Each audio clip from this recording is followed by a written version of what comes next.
हम लोग जत्र तत्र से संत महापुरुषों की छत्र छाया में आकर के बैठे हैं। आइए जिन महापुरुषों के सानिध्य में बैठ कर के आनंद विभोर हो रहे हैं, बुलंद स्वर में एक बार जय घोष करें, क्योंकि उस मालिक का नाम लेने से मुखारविंद तो पवित्र होता ही है, अतः अंतःकरण भी पवित्र हो जाता है। आइए संतों का नाम उच्चारण करें। बोलिए प्रेम से श्री सद्गुरु महाराज की जय। अखंड मंडलाकारणं व्याप्तं येन चराचरं तत्पदं दर्शितं येन तस्मै श्री गुरवे नमः। महाराज सद्गुरु है राजन का राजा, है जिनकी कृपा से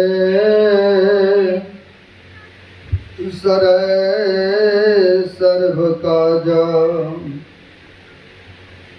बने में ही सोई परम गुरु नमामि नमामि नमामि नमामि नमामि। मेरा मुझ में कुछ नहीं, जो कुछ है गुरु तो तेरा तुझको शोभता, क्या लागत है गुरुमों। प्रातः स्मरणीय अनुश्री भूषित परमाराध्य संत सद्गुरु महाराज, जो कि जन जन में कण कण में व्याप्त हैं, जग उद्धारक जग कल्याणकारक, ऐसे सर्वव्यापक गुरुदेव भगवान के पाद पद्मों में असंख्य असंख्य बार नमन है। तीर्थों को भी पावन पवित्र करने वाले तीर्थ स्वरूप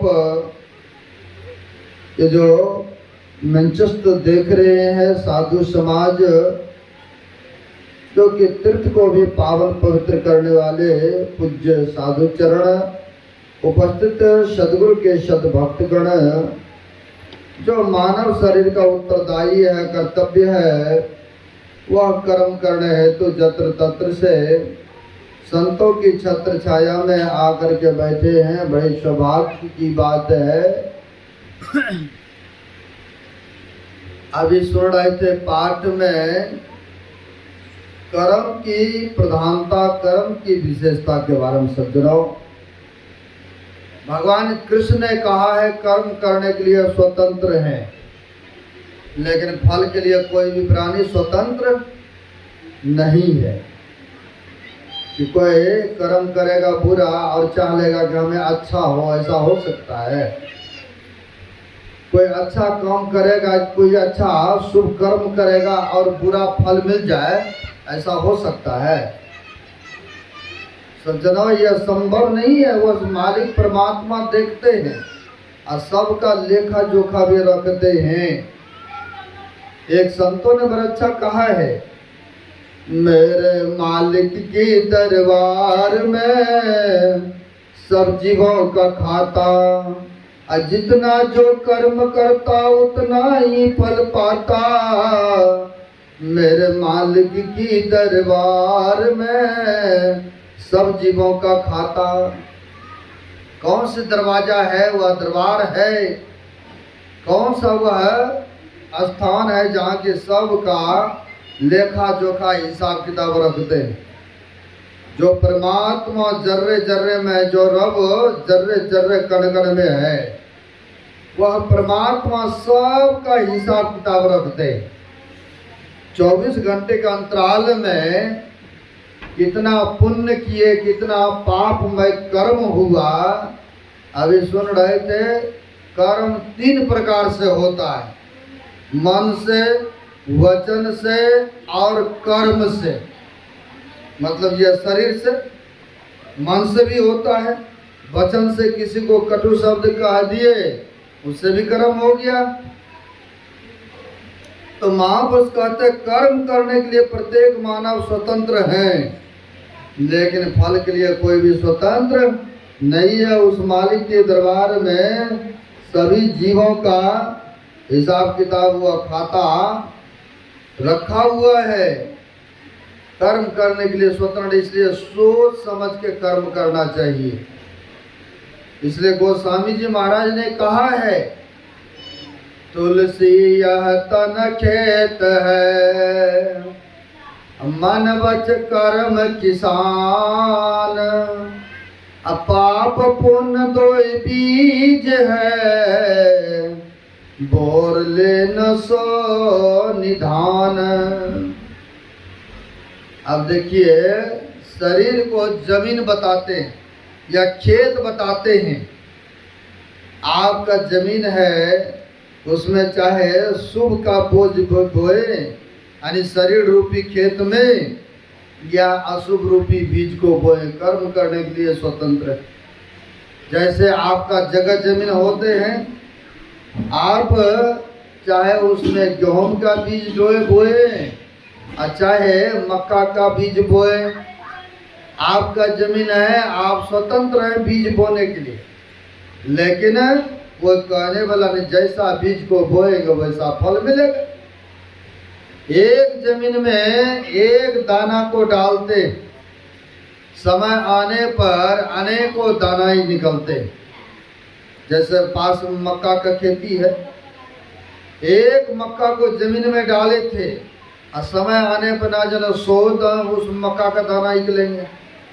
तो किनका होगा? जिसने मेहनत करी है, जिसने देखभाल संभाल करी है, जिनका जमीन है उनका होगा। उसी प्रकार से सज्जनों, यह शरीर को भी महापुरुषों ने जमीन बताया। जमीन यानी खेत है, तुलसी यह तन खेत है, मन बच कर्म किसान। आखिर खेती करने वाला किसान होता है, मन से, वचन से, कर्म से खेती होता है। चाहे शुभ खेती को बोए, चाहे अशुभ का खेती का बीज में बोए।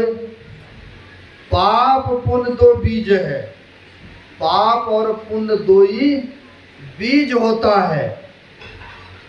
अब देख लीजिए सज्जनों, लोग कहते हैं हमें दुख क्यों होता है?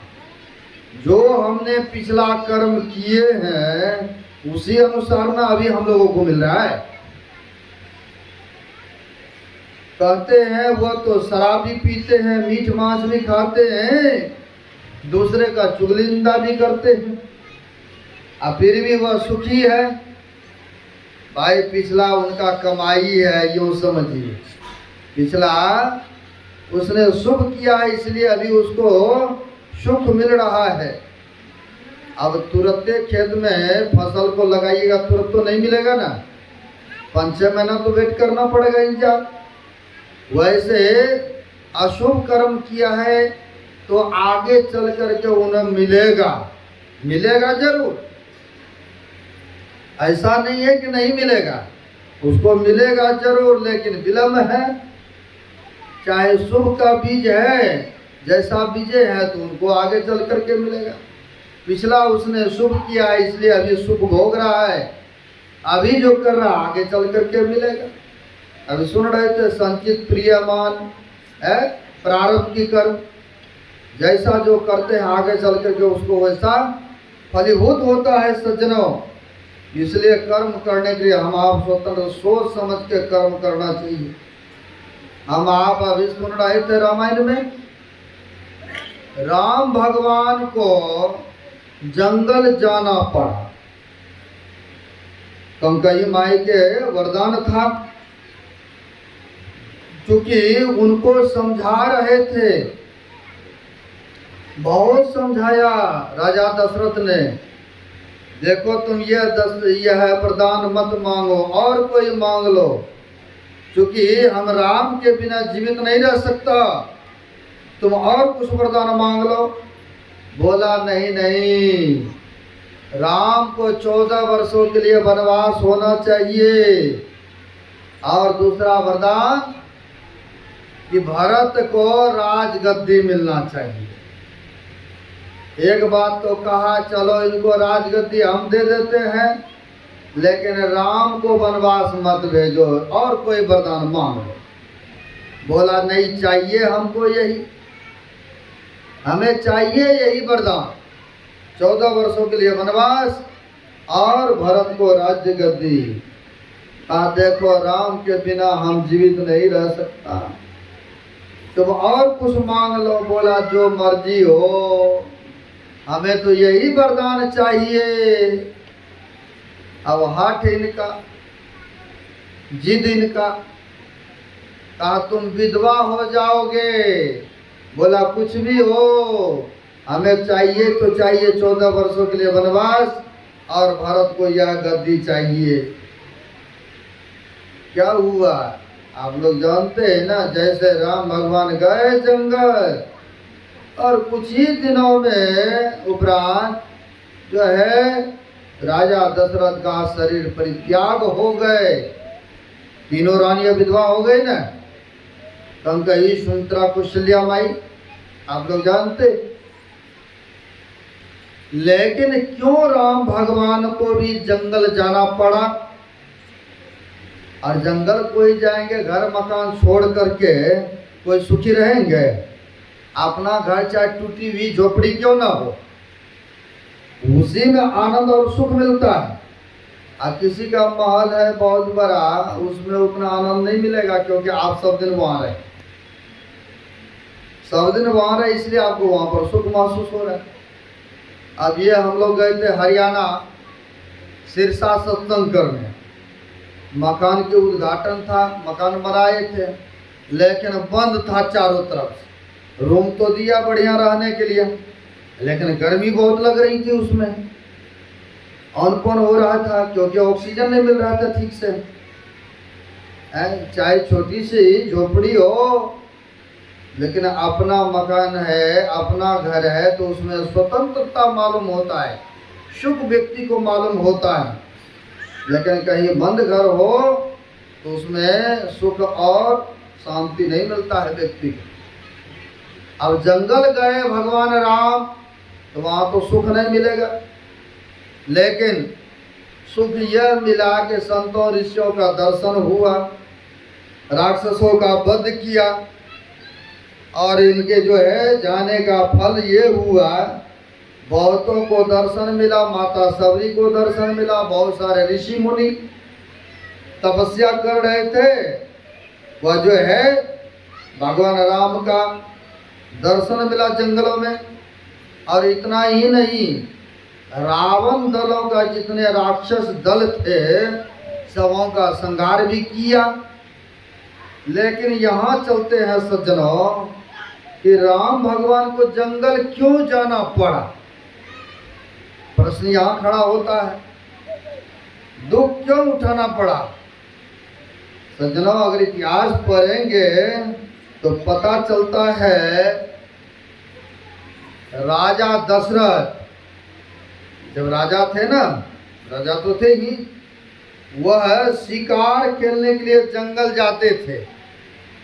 जंगल में राजा लोग, इतिहास पढ़िएगा, बहुत सारे राजा लोग ना जाते थे शिकार खेलने के लिए जंगलों में, यानी बाघ को, हिरण को, पक्षियों को मारते थे। अब पता नहीं उन लोगों का होगा कोई प्रथा, राजा लोग शिकारी खेलते थे। जैसे राजा अकबर भी बीरबल के साथ गए थे जंगल में, अब किसी कारणवश उंगली कट गए, बीरबल ने कहा जो कर रहा है परमात्मा ठीक ही कर रहा है, जो कर रहा ठीक ही कर रहा। अब किसी को दुख हुआ वहां पर कह देंगे कि परमात्मा जो कर रहा ठीक ही कर रहा, तो दुख तो होगा ना आपको। एक तो दुख हुआ, हमको उंगली कट गया, और यह कह रहे हैं कि जो करता ठीक है करता है, सेवा से हटा दी। लेकिन उसी जंगल में चोरों बदमाशों ने कबूल रखा था कि नर बलि हम देंगे जो मेरा ये काम हो जाए। चोरों बदमाशों का काम हो गए थे, राजा दशरथ को पकड़ लिया, जंगल में जो है अकबर बादशाह को पकड़ लिया और लेकर के चले गए काली माँ को वरदान देने के लिए। और जैसे उनको बटता काटता देखा उंगली पहले से कटा हुआ है, का कटा हुआ को यहाँ पर बलिदान नहीं दिया जाएगा, छोड़ दिया। तब जाके इनको महसूस हुआ कि परमात्मा जो करते ठीक है करते, जो हमारा बिरबल ने कहा था कि जो परमात्मा करते अच्छा ही करते हैं। तो उनकी दृष्टि में जो हो रहा ठीक है हो रहा है, लेकिन हम आपके दृष्टि में होता कि नहीं ऐसे नहीं होना चाहिए, ये गलत हो गया। लेकिन वो जो करते अच्छा ही करते। सज्जनों वैसे ही राजा दशरथ गए जंगल में शिकार खेलने, तो वहां पर जो है शब्द भेदी बाण चलाना जानते थे, शब्द भेदी बाण चलाना जानते थे। जैसे सबक सुन करके तीर चलाते थे और उनको तीर लग जाता था वहां। सजना वैसे ही वहां पर होता क्या है, श्रवण अपने माता पिता को बांगी पर उठा करके तीर्थों में भ्रमण कराते थे, तीर्थों में भ्रमण कराते थे। जंगल होके जा रहे थे, माता पिता ने कहा बेटा बहुत जोरों की प्यास लगी है, तुम पानी पिलाओगे? अवश्य हम पिलाएंगे। खोजते ढूंढते चले गए नदी में पानी लेने। अब जैसे पानी भरिएगा टूटी से भी आवाज तो होगा ना, गड़गड़ाहट की आवाज होती है। अब राजा दशरथ सोचा कि कोई जानवर पानी पी रहा है, तीर चला दिया। अब तीर जो चला दिया जा करके श्रवण कुमार के सीने में लग जाते हैं तीर। अब सीने में जैसे तीर लगा, आवाज मनुष्य का हुआ। अब तो दौड़ करके राजा दशरथ वहां पहुंचते हैं, कहते हैं बानी जो मुंह से निकल जाए वह वापस नहीं होता है, और कमान से तीर जो निकल जाए वह वापस नहीं होता। इसलिए कहते हैं ऐसी बानी बोलिए मन के आपा को, औरन को शीतल करे आप भी शीतल हो। क्योंकि एक बार जवान जब निकल जाते वापस नहीं होता है सज्जनों। इसलिए सोच समझ के व्यक्ति को बोलना चाहिए, मीठी वचन को बोलना चाहिए। इसलिए कहते हैं कमान से तीर जो निकल जाए वापस नहीं होता है। अब श्रवण कुमार के सीने में लग गया, मनुष्य की आवाज में आवाज वहां पर होता है। राजा दशरथ दौड़ के आते हैं। अब पश्चाताप होता है कि मैंने ये क्या कर दिया, ये हमसे मनुष्य मारे चले गए। अब तो जो हो गया वो तो होना था हो गया। कहा श्रवण कहते हैं कि हमारे वृद्ध माता पिता है, आप पानी उनको पिला दीजिए। हम तो आए थे पानी लेने के लिए, लेकिन आपने मार दिए। हमारे वृद्ध माता पिता है, कम से कम उनको पानी तो पिला दें। अब पानी लेकर के राजा दशरथ गए श्रवण के माता पिता के पास। जब देखा तो क्या सूरदास थे।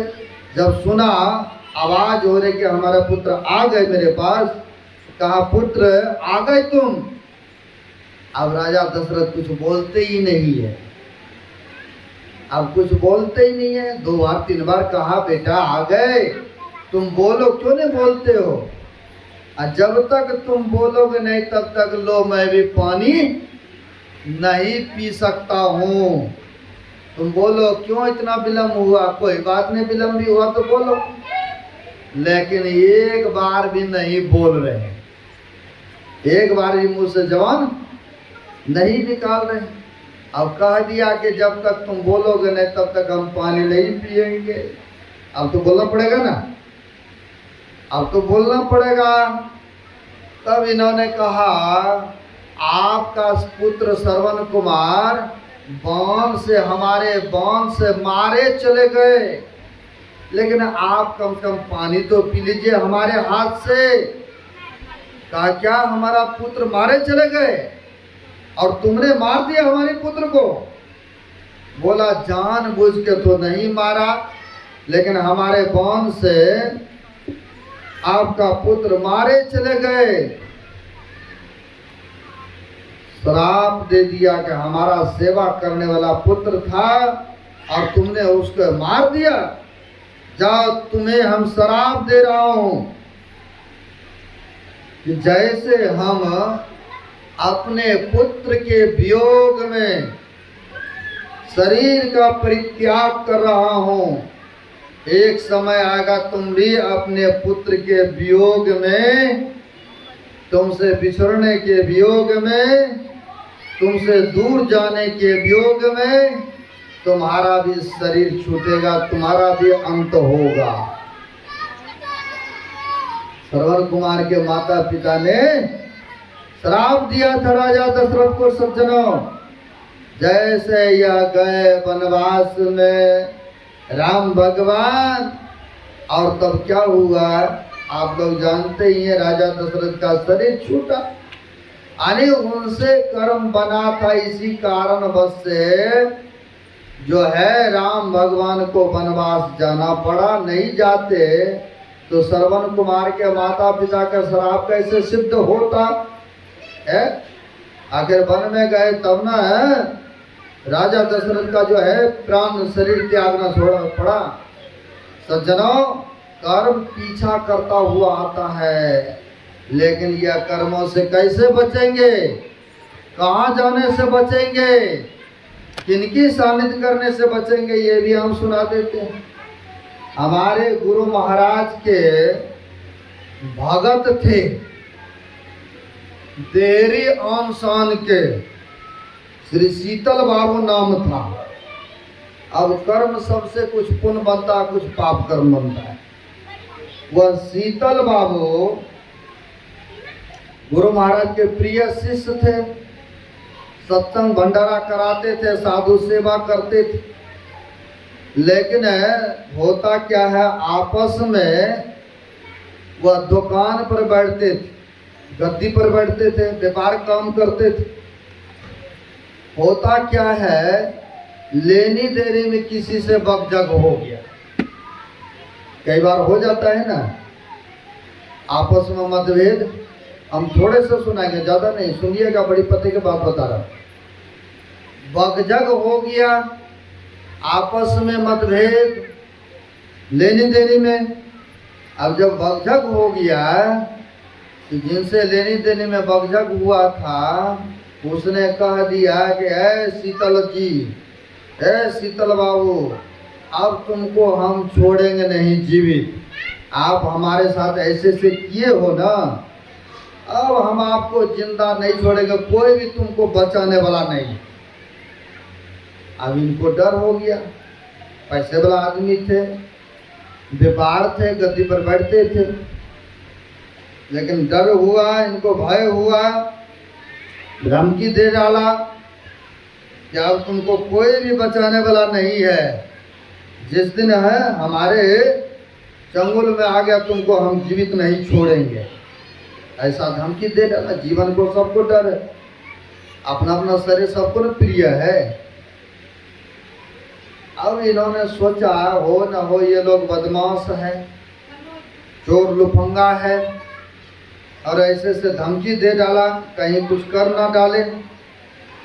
सोचा हम चलते हैं कुप्पा घाट भागलपुर, गुरु महाराज के चरण में, और हमारे रक्षक तो गुरुदेव महाराज है। उस समय गुरु महाराज शरीर में थे। कहा कोई तो नहीं है संसार के लोग बचाने वाले, लेकिन हमारे सदगुरु महाराज बचाने वाला है। जो पहुंचे हुए संत है, सदगुरु है, वो हमें बचाएंगे। सज्जनों, उसने ऐसा सोच करके